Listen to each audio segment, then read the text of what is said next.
హర్యానాలో అసెంబ్లీ ఎన్నికలు ప్రశాంతంగా ముగిశాయి. సాయంత్రం 5 గంటల వరకు 61% పోలింగ్ నమోదైంది. కొన్ని చోట్ల క్యూలో ఉన్న వారికి ఓటు వేసే అవకాశం కల్పిస్తున్నారు. చాలా పోలింగ్ కేంద్రాల్లో ఓటింగ్ ముగిసింది. మొత్తం 90 స్థానాలకు ఒకే విడతలో పోలింగ్ జరిగింది. ఈ నెల 8న ఫలితాలు వెలువడనున్నాయి.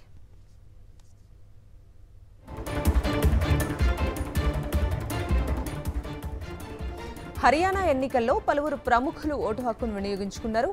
ముఖ్యమంత్రి నాయబ్ సింగ్ సైని అంబాలాలో ఓటు వేశారు. రాష్ట్రంలో మరోసారి ప్రభుత్వం ఏర్పాటు చేస్తామని ధీమా వ్యక్తం చేశారు. కేంద్ర మంత్రి మనోహర్ లాల్ ఖట్టర్ కర్నాల్లో ఓటేశారు. మాజీ సీఎం ఓంప్రకాష్ చౌతాలా, మాజీ డిప్యూటీ సీఎం దుష్యంత్ చౌతాలా సిర్సాలో ఓటు హక్కును వినియోగించుకున్నారు. గుజరాత్ గవర్నర్ ఆచార్య దేవవ్రత్ కురుక్షేత్రలో, కేంద్ర మంత్రి కృష్ణపాల్ గుర్జార్ ఫరీదాబాద్లో ఓటేశారు. భారత సంపన్న మహిళ, స్వతంత్ర అభ్యర్థి సావిత్రి జిందాల్ హిస్సార్లో ఓటు హక్కును వినియోగించుకున్నారు. ప్రముఖ పారిశ్రామికవేత్త, బీజేపీ ఎంపీ నవీన్ జిందాల్ గుర్రంపై వచ్చి ఓటేశారు.